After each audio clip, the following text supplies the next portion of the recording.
justice, acts of kindness, bless the world and heal our souls. As our voices join together, may our song of peace resound.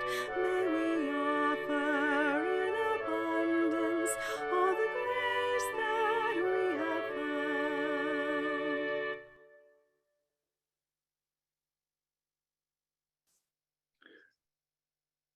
For many of us, happiness lies in fulfillment of one's relationship to a God or spiritual culmination. And for some, there is a sense of fulfillment and joy to be found in this moment. Come, let us worship together. Come, let us share what joy we know there is in the way we share with one another, in the way that we care for one another. Come.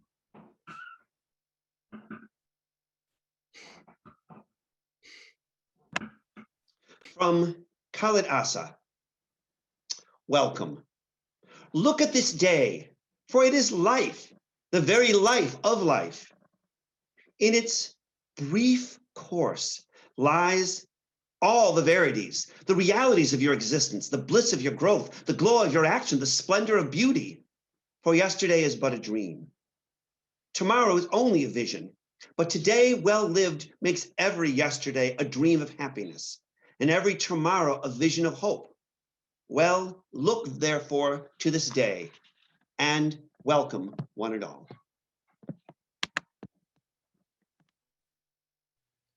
Good morning. Each time we sing together today, I invite you to find a posture that enables you to breathe comfortably and to sing freely. Here's our first song together.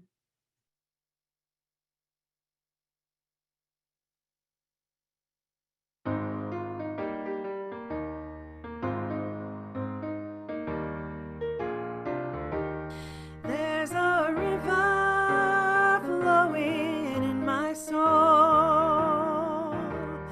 There's a river flowing in my soul,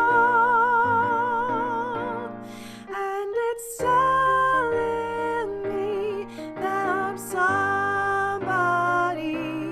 There's a river flowing in my soul. There's a river flowing in my heart. There's a river flowing in my heart, and it's telling me that I'm somebody. There's a river flowing in my heart. There's a river flowing in my mind. There's a river flowing in my mind, and it's telling me that I'm somebody. There's a river flowing in my mind. There's a river flowing, there's a river flowing, there's a river flowing in my soul.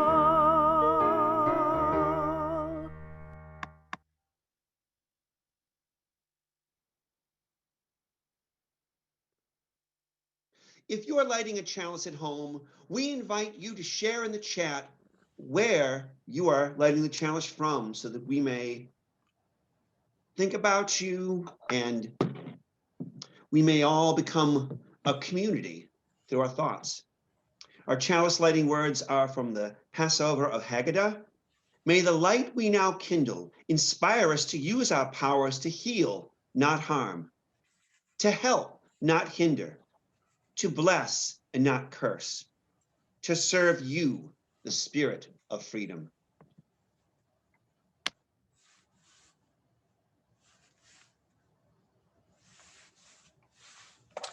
Good morning, Alan Hunt here again, second to the last report. We have 133 pledges in hand for $275,000 That means we have exceeded last year's drive, so that's an excellent sign. Our average pledge is up 10.5%. If you're a mathematician, you know that means that the number of pledgers is down. On Friday, we sent out about 40 more inquiries, suggestions for people who have pledged in the past but haven't pledged so far. So those of you minus 40 have carried the load looking towards next year.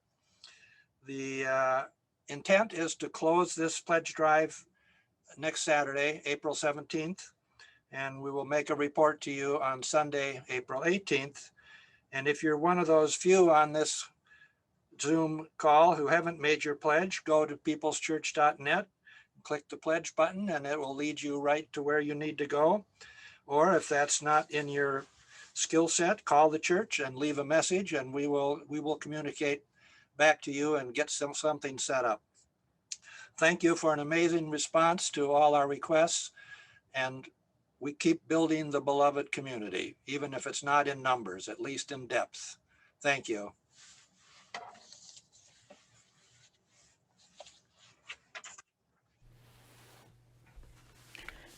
Today's story is called My Many Colored Days by Dr. Seuss. Some days are yellow. Some are blue. On different days, I'm different too. You'd be surprised how many ways I change on different colored days. On bright red days, how good it feels to be a horse and kick my heels. On other days, I'm other things. On bright blue days, I flap my wings. Some days, of course, feel sort of brown. Then I feel slow and low, low down. Then comes a yellow day, and whee, I'm a busy, buzzy bee. Gray day. Everything is gray. I watch, but nothing moves today. Then all of a sudden, I'm a circus seal. On my orange days, that's how I feel. Green days, deep, deep in the sea, cool and quiet fish, that's me. On purple days, I'm sad. I groan. I drag my tail. I walk alone. But when my days are happy pink, it's great to jump and just not think. Then come my black days, mad and loud. I howl, I growl at every cloud. Then comes a mixed up day, and wham, I don't know who or what I am. But it turns out all right, you see, and I go back to being me.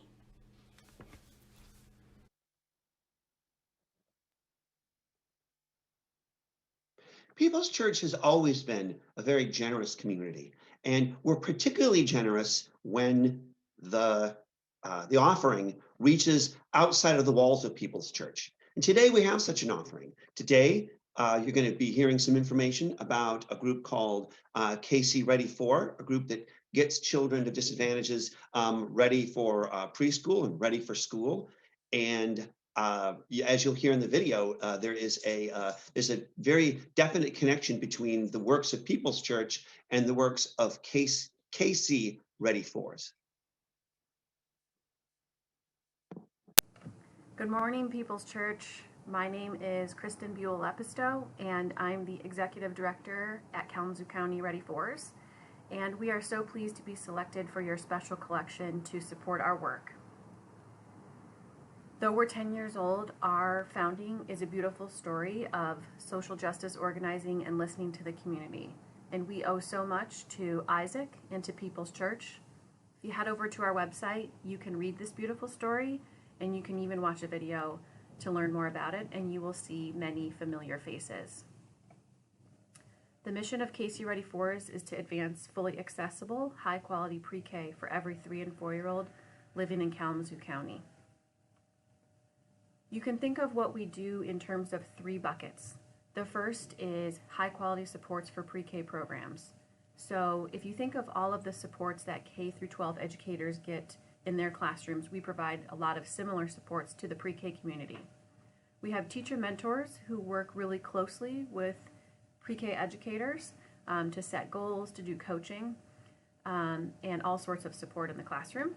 We have speech language pathologists who work closely with teachers and with families to screen children for possible speech and language needs.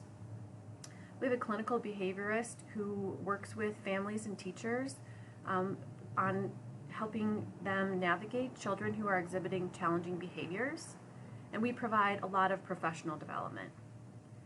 Another bucket is tuition assistance. So we provide tuition assistance to income-eligible families, and we do this because preschool is the single biggest line item on any young family's budget.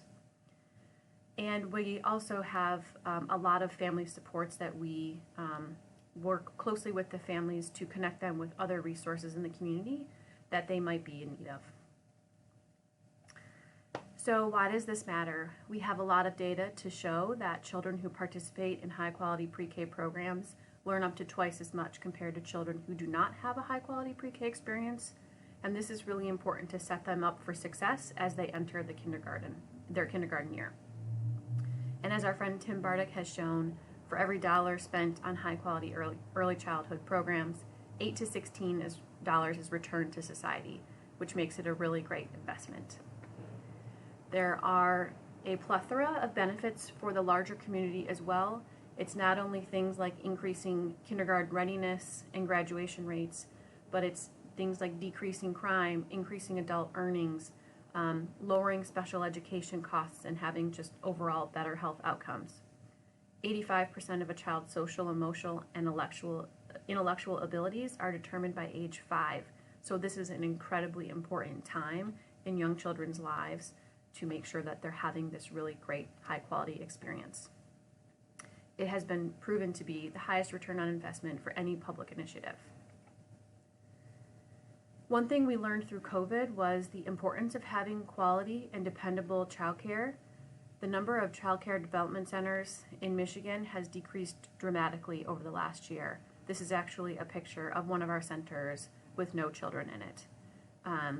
And we have done a lot of support this year to work really closely with the directors and with the teachers themselves to support the field in our community, because without quality childcare and without these centers and having available slots, our local economy will not be able to return to normal.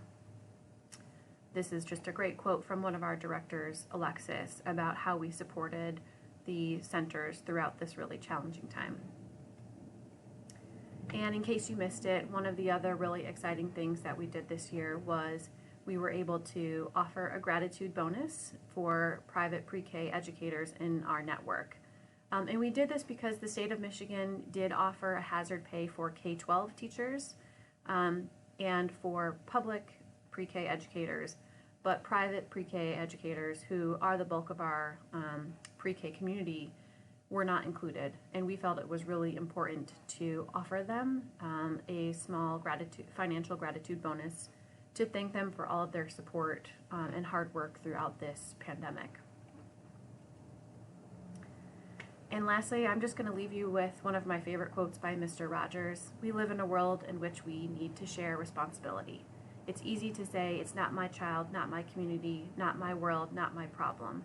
Then there are those who see the need and respond. I consider those people my heroes. So I just want to thank each and every one of you who has helped us on our journey and who continues to support us, because you're our heroes here at Casey Ready Fours. To learn more about our work or to see the videos of our founding, our work, our impact, please head over to our website at caseyreadyfours.org. And we'd also love and appreciate if you followed and interacted with us on Facebook and Instagram at caseyreadyfours.org. Thank you so much and have a really great day.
I'm so overly excited this morning. Now let's give thanks for all that sustains us.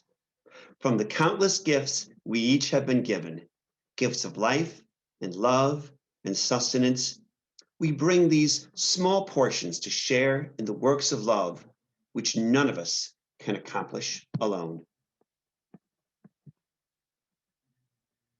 And now is the time in our service where we have another aspect of creating our community, which is joys and sorrows.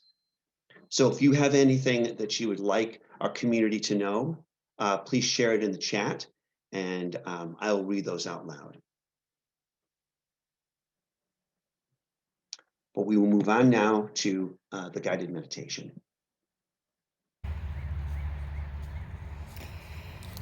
Hello. I invite you to take a few moments to breathe with me as we move into our meditation for today. Let us invite the words from Thich Nhat Hanh. Breathing in, I know I am breathing in. And breathing out, I know that I am breathing out. Breathing in, my breath grows deep. And breathing out, my breath grows slow. Breathing in, I dwell in the present moment. And breathing out, I know that this is a wonderful moment.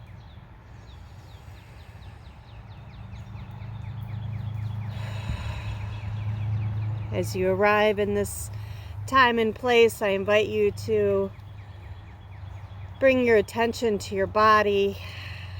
Just breathe into any places that may feel tight or tense.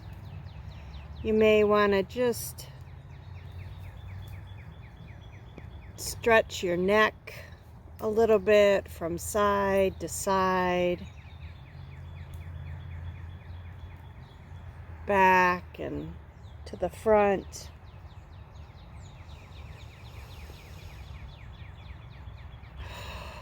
Just arrive fully in your body in this time, in this space.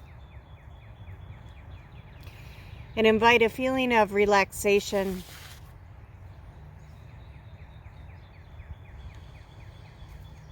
You may want to invite your hand over your heart or your belly and just take a couple deep breaths.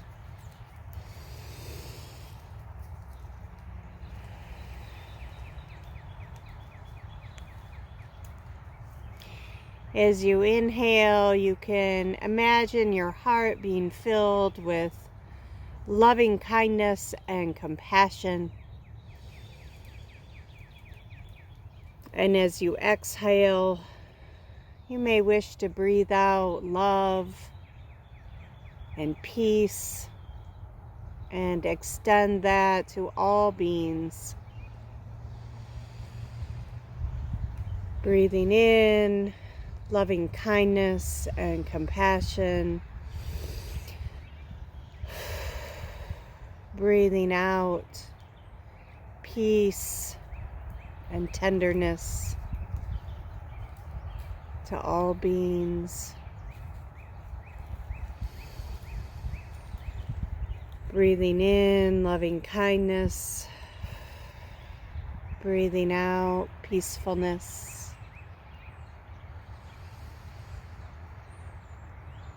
Breathing in loving kindness.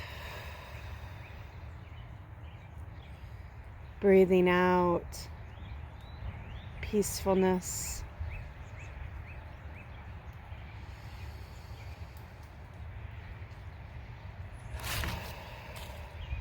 As we center ourselves in our bodies, in our hearts, and in our minds.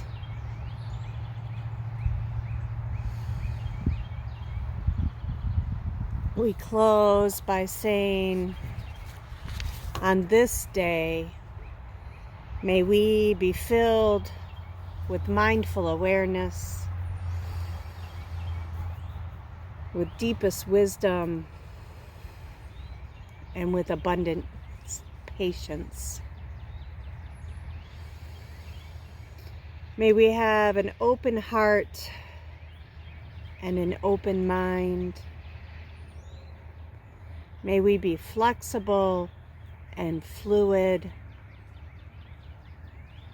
May we contain humility and curiosity. May we practice skillful actions and loving kindness for all beings. May it be so. May we make it so. Blessed be, and amen.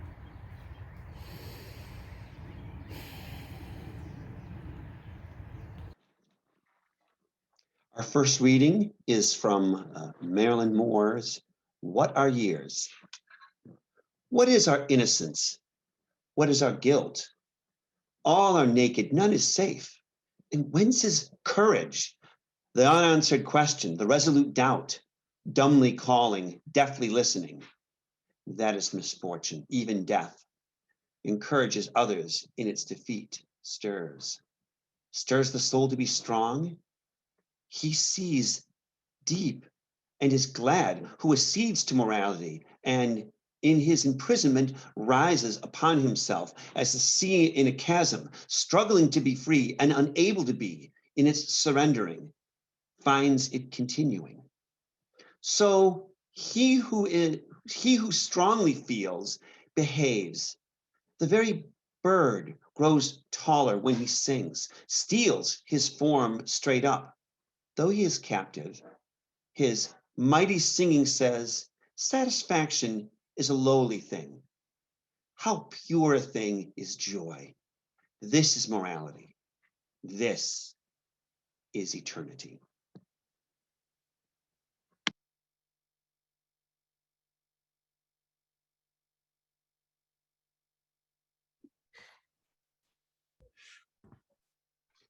I have two readings. The first is called Blessing of Courage. I cannot say where it lives, only that it comes to the heart that is open, to the heart that asks, to the heart that does not turn away. It can take practice, days of tugging at what keeps us bound, seasons of pushing against what keeps our dreaming small. When it arrives, it might surprise you by how quiet it is, how it moves with such grace for possessing such power. But you will know it by the strength that rises from within you to meet it, by the release of the knot in the center of your chest that suddenly lets go. You will recognize it by how still your fear becomes as it loosens its grip, perhaps never quite leaving you, but calmly turning into joy as you enter the life that is finally your own. That's by Jan Richardson. Here's a reading from the Book of Joy, a conversation between the Dalai Lama and Archbishop Desmond Tutu.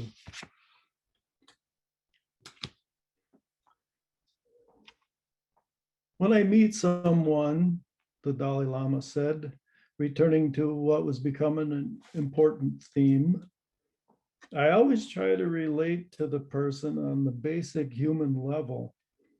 On that level, I know that just like me, he or she wishes to find happiness, to have fewer problems and less difficulty in their life. Whether I'm speaking with one person or whether I am giving a talk to a large group of people, I always see myself first and foremost as just another fellow human. That way, there is in fact no need for introduction. If, on the other hand, I relate to others from the perspective of myself as someone different, a Buddhist, a Tibetan, and so on, I will then create walls to keep me apart from others. If I relate to others thinking that I am the Dalai Lama, I will create the basis for my own separate and after all, there is only one Dalai Lama in the entire world. In contrast, if I see myself primarily in terms of myself as a fellow human, I will then have more than 7 billion people who I can feel deep connection with. And this is wonderful, isn't it? What do you need to fear or worry about when you have 7 billion other people who you are with?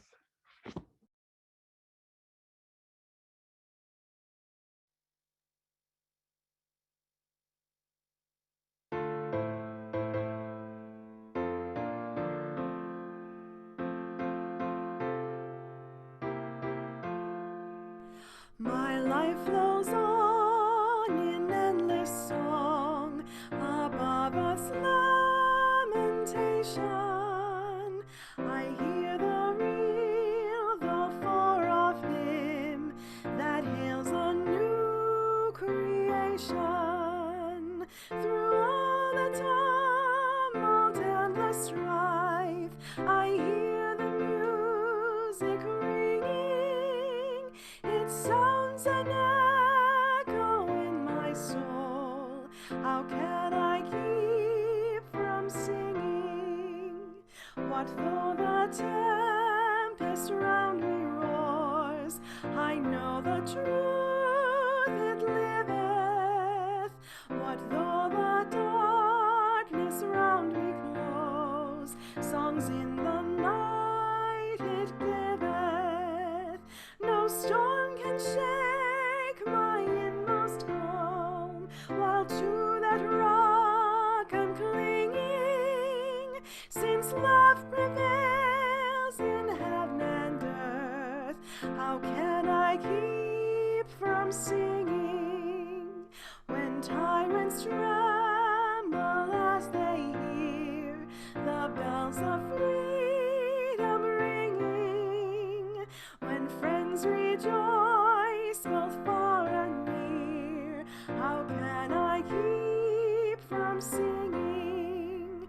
To prison cell and dungeon vile, our thoughts to them are winging. When friends by shame are undefiled, how can I keep from singing?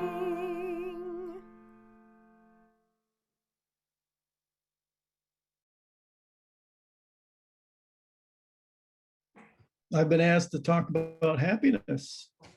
It's a piece of cake. Every day, we all have trouble. When you worry, you make it double. So don't worry, be happy. This 1980s song suggests that we can turn a switch in our psyche or our thinking and change our mood at will. Be more positive is a popular refrain floating around therapist offices, classrooms, advice given from one friend to another, coaches to their athletes. Don't ruin my vibe is something heard among couples. Google happiness and you'll find a ton of listings, ideas of how to elevate your mood, calm your fear, and manage your anger. Happiness, you'll find, not surprisingly, is on the positive emotion list with satisfaction, awe, gratitude, and about 100 others. Contrasted with the negative emotions like fear, anger, sadness, anxiety, and about 100 others. And yes, Bobby McFerrin, I try not to worry.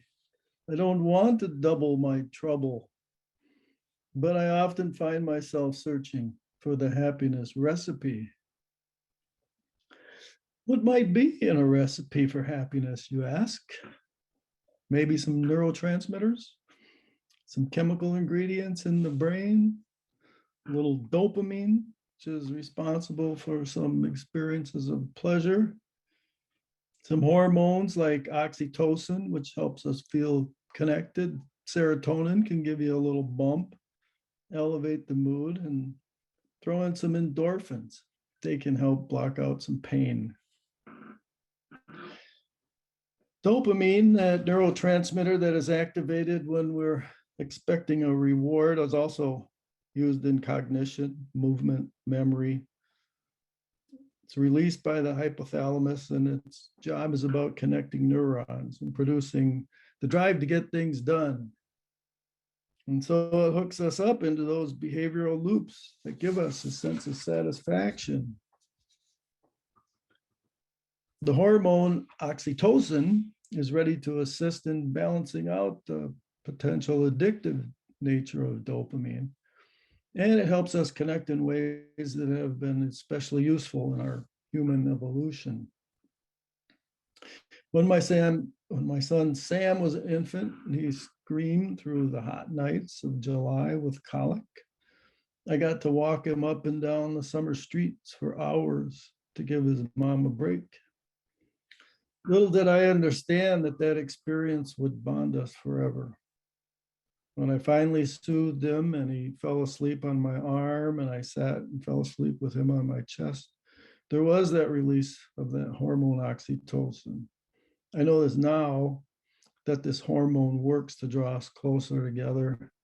It bonds mothers and fathers with their children, assists in bonding lovers and their tenderness, all to reinforce our human connection. It boosts one's immune system, and that makes sense when you think about babies that thrive or don't, depending on how much human touch they experience. Adding more sweetness to the pot of our emotional soup is serotonin.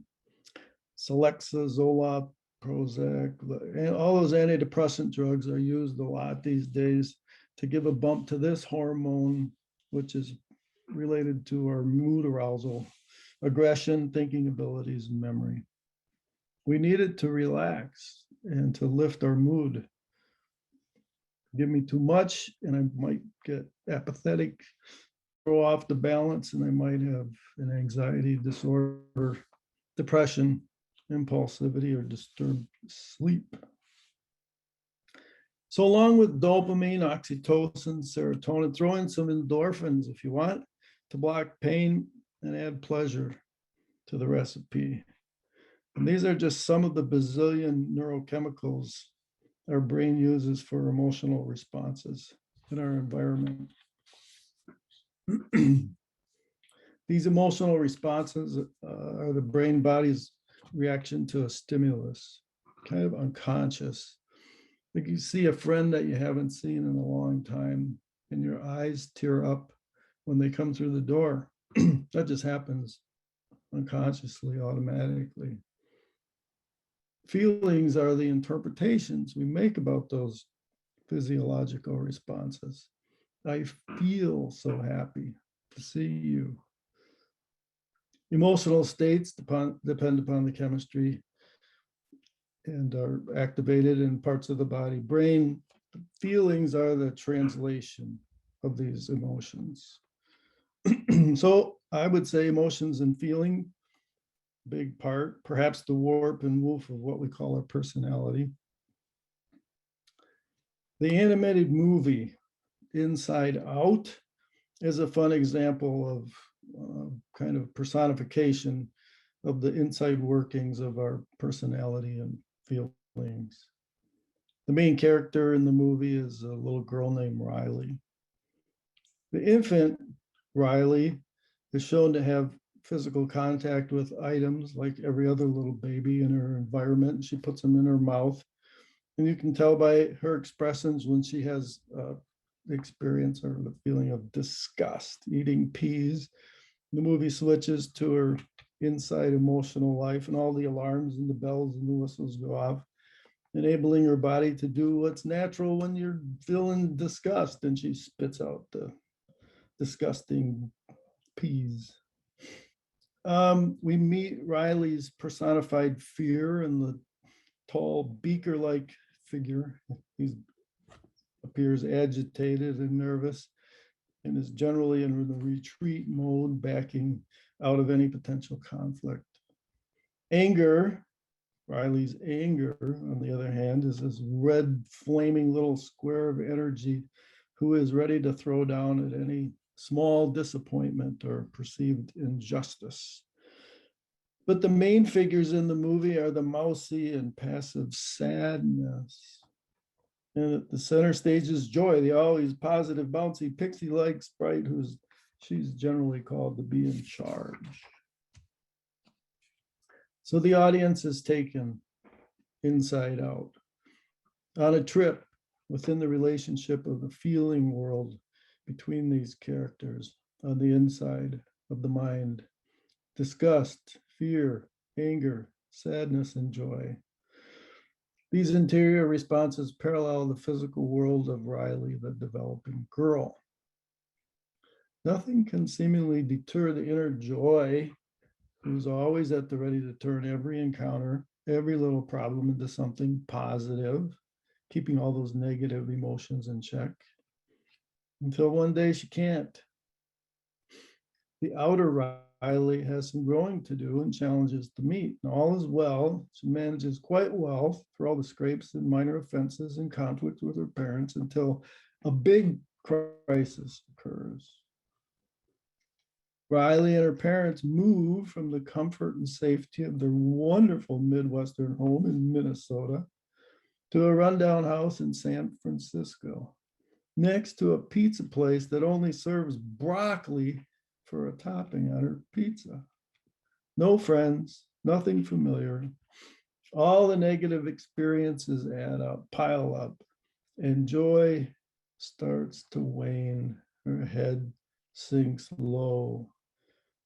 Fear and anger and disgust take over as joy and sadness go looking for Riley's core memories down a series of chutes and tubes in order to restore balance to the old self.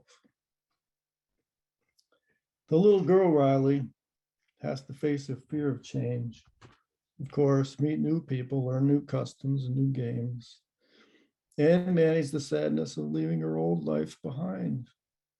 It was a good chapter in Minnesota, but there is a new chapter to write in San Francisco.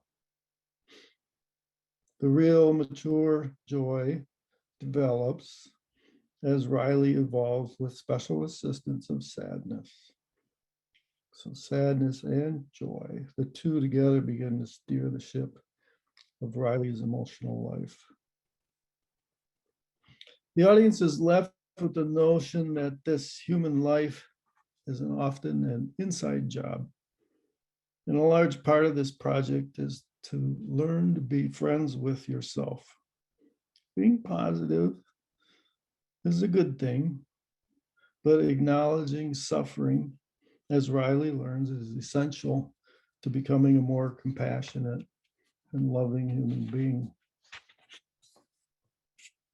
We know in our non-animated world, in every culture, there are rites of passage, transitions observed on the journey from birth to death.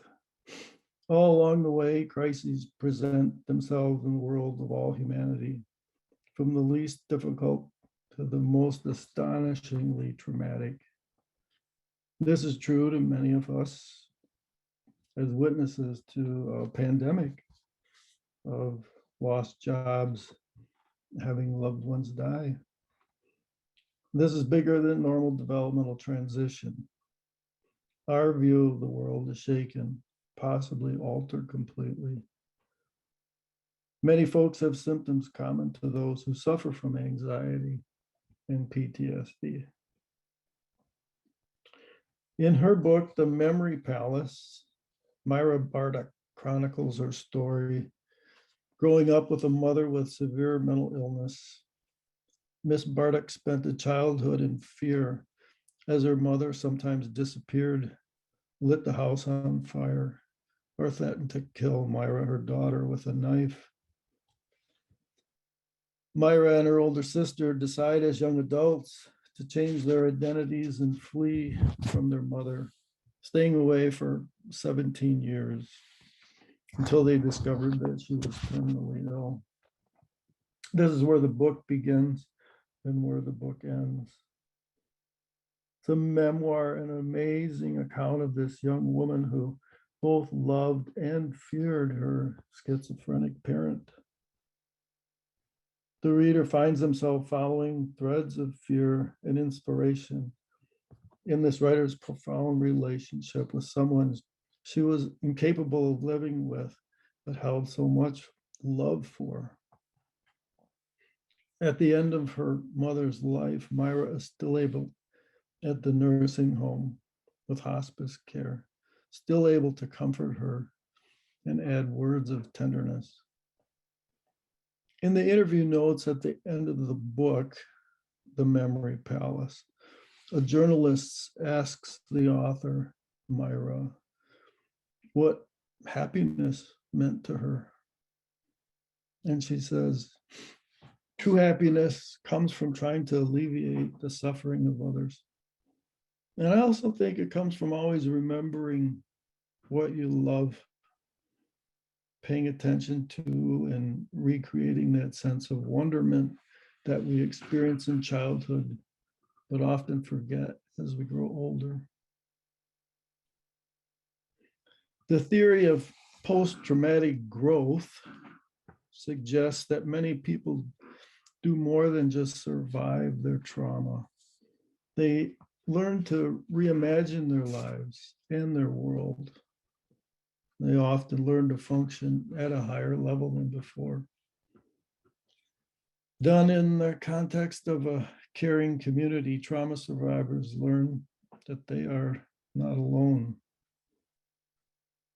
It's the real human connection that provides the necessary safety and grounding needed for healing. What's this got to do with happiness? It's the easiest thing for me to go to my parents' home and be with my 88-year-old father who suffers from dementia. We just drive around, sometimes looking for his other house, his lost vehicle, his missing wife. When we finally come back home, he sits in his chair, has his wine. I get to soothe him with words and an occasional tender touch. What else is there? Before Reverend Rachel went on leave, she made a comment about our meal program that we had going, that there were more folks signed up for and involved in preparing and giving than those receiving. We seem to get more joy from the act of giving than anything else. In conversation with two minister chaplain friends about this sermon, getting their help, I was treated to their interpretation of what they see in hospitals, in the nursing homes, and what they think of happiness.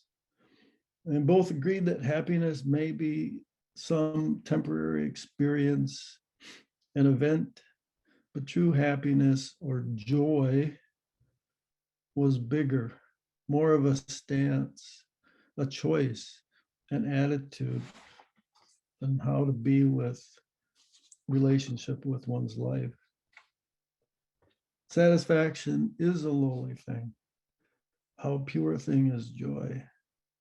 This is mortality, but this is eternity. Just a footnote. Both the Dalai Lama and Archbishop Tutu make it clear at the end of their book that spiritual practice is very important. It includes daily meditation. As the Dalai Lama said, he finds the science very motivating, it helps him whether to wake up or hit the snooze button in the morning.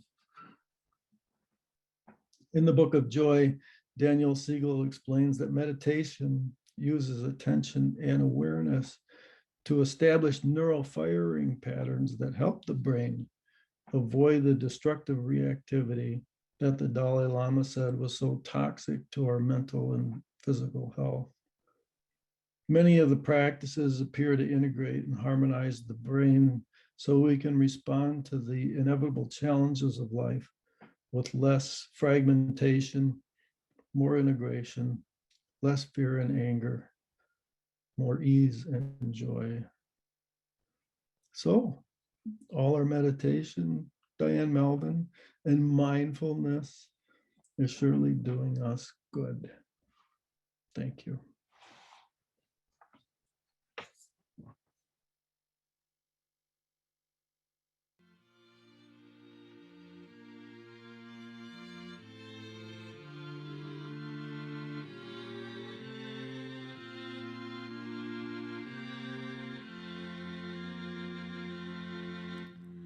There is more love. There is more love somewhere. There is more love somewhere. I'm gonna keep on till I find it. There is more love somewhere. There is more hope. There is more hope somewhere. There is more hope somewhere. I'm gonna keep on till I find it. There is more hope somewhere. There is more peace. There is more peace somewhere. There is more peace somewhere. I'm gonna keep on till I find it. There is more peace somewhere. And lastly, there is more joy. There is more joy somewhere. There is more joy somewhere. And I'm gonna keep on till I find it. There is more joy somewhere.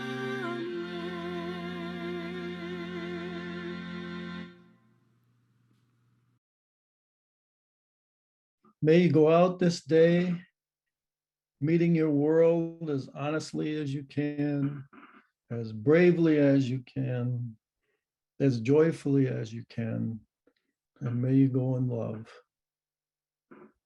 Thank you.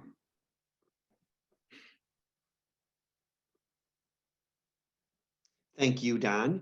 And before we extinguish our flame, I would like to remind everybody that after the postlude, if you would like to stay on and participate in our coffee 15 minutes, you'll be put into a room and you'll have some time to share and catch up with people that you know and learn about people that perhaps you don't know. So let us extinguish the flame, but not the light of truth, the warmth of the community, or the fire of commitment. These we will carry in our hearts until we are together again.